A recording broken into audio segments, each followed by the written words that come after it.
Jain children, welcome to today's chemistry class. In this class, we discussed about stoichiometry and its calculations and limiting reagent, the continuation of the first chapter.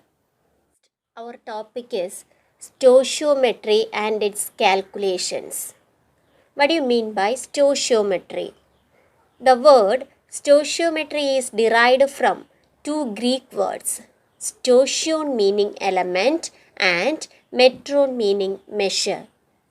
So, stoichiometry deals with the calculation of masses of reactants and products involved in a chemical reaction. That means how much amount of the masses of reactants is required for the production of this required amount of products in a particular reaction can be calculated by the stoichiometric calculations. For example, consider the combustion of methane. The balanced chemical equation can be written as methane, you know the formula CH4, this symbol indicates this is in gaseous state, plus oxygen in gaseous form gives carbon dioxide gas plus water vapor. Then this is a balanced chemical equation. In this equation, we can write the following aspects. 1 mole of methane, here this coefficient is 1 here, 1 mole of methane react with 2 moles of oxygen gives 1 mole of carbon dioxide and 2 moles of water vapor. Or otherwise, 1 molecule of methane react with 2 molecules of oxygen to give 1 molecule of carbon dioxide and 2 molecules of water vapors. So once again, 1 mole of methane react with 2 moles of oxygen gives 1 mole of carbon dioxide and 2 moles of water. Or otherwise, 1 molecule of methane react with 2 molecules of oxygen to give 1 molecule of carbon dioxide and 2 molecules of water. So, this equation can be written in terms of volume. That is, listen, at STP, 1 mole of any gas consists of 22.4 liters of volume. Therefore, 2 mole consists of 2 into 22.4 liters, that means 44.8 liter volume. Then we can write here 1 mole of methane equivalent to 22.4 liters of methane. React with 2 moles of oxygen means 2 into 22.4 liters of oxygen gives 1 mole of carbon dioxide means 1 mole means 22.4 liters of carbon dioxide and 2 moles of water means 2 into 22.4 liter means 44.8 liter of water.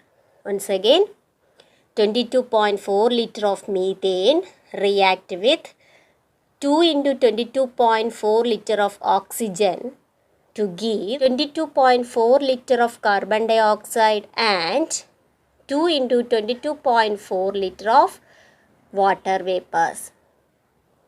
So, this is in terms of volume calculations. Next, we can write this equation. Here the mass calculation, this molecular mass of methane, you know, 16 gram. So, 16 gram of methane react with 2 into the molecular mass of oxygen is 32. So, 2 into 32 gram of oxygen gives the molecular mass of carbon dioxide is 44 gram. So, 44 gram of carbon dioxide and 2 into 18 gram of water. Once again, in terms of mass, 16 gram of methane reacts with 2 into 32 gram of oxygen gives 44 gram of carbon dioxide and 2 into 18 gram of water. So, these are the stoichiometric calculations involved in the balanced chemical equation. We can calculate the volume calculations, mass calculations, etc. from this balanced chemical equation. These calculations are known as stoichiometric calculations. Here, this coefficient here, 1 is stands for methane and 2 for oxygen, 1 for carbon dioxide and 2 for water vapor. So these numbers are known as here 1, here 2, here 1, here 2. These numbers are known as stoichiometric coefficients. So the stoichiometric coefficient of methane is here 1, here oxygen is 2, here for carbon dioxide 1, here for water vapor 2. Okay. Now we solve some problems related to stoichiometric calculations. First question is, calculate the amount of water produced by the combustion of 16 gram of methane. Once again, calculate the amount of water produced by the combustion of 16 gram of methane. That means, you know, the combustion of methane means methane react with oxygen. Then methane react with oxygen, you know, we get carbon dioxide and water. For doing this type of problems, first you should write the balanced chemical equation. The balanced chemical equation is methane plus 2O2 gives carbon dioxide plus water. In this balanced chemical equation, the stoichiometric coefficients are, for methane it is 1, for oxygen it is 2, for carbon dioxide 1, for water it is 2. Then here methane and oxygen are known as reactants. These reactants are in gaseous form, and the carbon dioxide and water are known as products. These are also in gaseous form. Then here the amount we can calculate. So first you should write the balanced equation, then their corresponding masses. You know, methane, the molecular mass is 16 gram. That means carbon 12 plus 4 hydrogen atom, total 16 gram. Plus 2O2 means 2 into 32 gram. Here 2 oxygen atom, 1 oxygen atom 16, 2 oxygen atoms 32. Here the coefficient is 2. So 2 into 32 gram gives, here carbon dioxide we calculate already the molecular mass 44 gram and 2 into water 18 gram. Then the question is the amount of water produced. Here the 16 gram of methane react with oxygen, then we get 44 gram of carbon dioxide and 2 into 18 gram means 36 gram of water. Our question is the amount of water produced from 16 gram of methane. So we know from 16 gram of methane, 44 gram of carbon dioxide and 36 gram of water is produced. So the amount of water produced from 16 gram of methane is only 36 gram. So we can calculate the amount of carbon dioxide also. From 16 gram of methane we can produce 44 gram of carbon dioxide. Okay, so the answer is the amount of water produced from 16 gram of methane is equal to 36 gram of water. Clear? Next question is, how many moles of methane is required to produce 1 mole of carbon dioxide after combustion? That means methane on combustion, 1 mole of carbon dioxide is produced, then how many moles of methane is required for the production of this 1 mole of carbon dioxide? So for doing this problem, you know, first you should write the balanced chemical equation, combustion of methane. Already we know methane plus 2O2 gives carbon dioxide plus water. So this is the balanced chemical equation of combustion of methane. So how many moles? So we write only in terms of moles. We find out the moles of methane. So we know 1 mole of methane react with 2 moles of oxygen gives 1 mole of carbon dioxide and 2 moles of water. So From this equation, we can identify that for the production of 1 mole of carbon dioxide, we need 1 mole of methane. So, our answer is for the production of 1 mole of carbon dioxide, the required amount of methane is also 1 mole. Okay. So, our next question is 100 gram of calcium carbonate on decomposition gives how much amount of calcium oxide and carbon dioxide? Once again, the question is 100 gram of calcium carbonate on decomposition gives how much amount of calcium oxide and carbon dioxide? We know for doing this type of problems, first we write the balanced chemical equation. So, the equation decomposition of calcium carbonate. You know, calcium carbonate on heating decompose to form calcium oxide and carbon dioxide. Then here first you should write the balanced equation. This is the equation. Calcium carbonate solid gives calcium oxide solid plus carbon dioxide gas. In this equation, how much amount? So, the mass calculation is involved. So, we write the corresponding masses. Calcium carbonate, the mass calculation, total, the molecular mass of calcium carbonate, we already done 100 gram.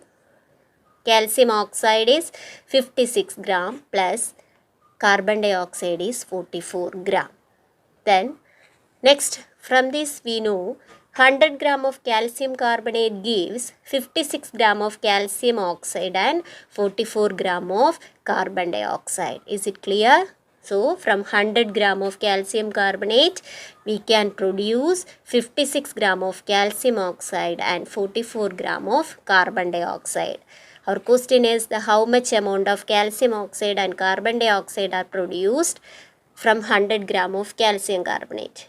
So, from 100 gram of calcium carbonate, we can produce 56 gram of calcium oxide and 44 gram of carbon dioxide. Okay. Our next question is, how much amount of magnesium carbonate is required for the production of 40 gram of magnesium oxide? So, question, how much amount of magnesium carbonate is required for the production of 40 gram of magnesium oxide? So, first you should write the balanced chemical equation. Magnesium carbonate gives magnesium oxide and carbon dioxide. Then the amount calculation, how much amount? So, we write the corresponding masses.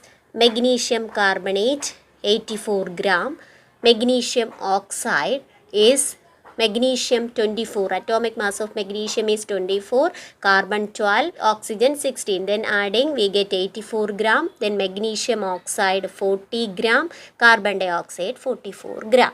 Then from this we can identify from 84 gram of magnesium carbonate, we get 40 gram of magnesium oxide and 44 gram of carbon dioxide. Therefore, the 84 gram of magnesium carbonate is required to produce 40 gram of magnesium oxide.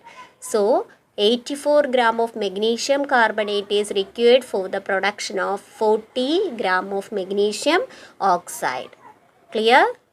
Okay, next question is to calculate the mass of graphite that must be burnt to produce 13.2 gram of carbon dioxide. Calculate the mass of graphite. Graphite means carbon. That must be burnt to produce 13.2 gram of carbon dioxide. First, you should write the balanced chemical equation. Graphite means it is nothing, it is carbon, allotrope of carbon.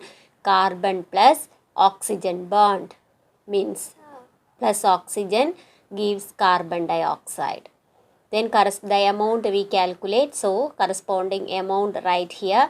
So, carbon 12 gram, oxygen 32 gram, carbon dioxide 44 gram. Then we can write the mass of graphite required to produce 44 gram of carbon dioxide is 12 gram. Listen, mass of carbon required to produce 44 gram of carbon dioxide is only 12 gram. Then we can write the mass of graphite required to produce 1 gram of carbon dioxide, which is equal to 12 divided by this 44 goes to the right side, then become divided by 44. Then next we need 13.2 gram of carbon dioxide. So we can write mass of graphite required to produce carbon dioxide, which is equal to, for 1 gram of carbon dioxide 12 by 44 gram is required. Therefore, for 13.2 gram of carbon dioxide it is multiplied by 13.2. Then 12 by 44 into 13.2, which is equal to 3.6 gram. Okay. Next our topic is limiting reagent. What do you mean by limiting reagent? In some reactions, one of the reactant is present in lesser amount consumed first, and after that no further reaction takes place. Hence, the reactant which get consumed limits the amount of product formed and is called limiting reagent. The reagent which is not completely consumed or which is present in excess are known as excess reactant. So, in some reactions, one of the reactant is present in lesser amount consumed first, and that limits the further amount of product formation is called limiting reagent. The other one present in excess is known as excess reactant. Okay. So, today's class is over. Thank you.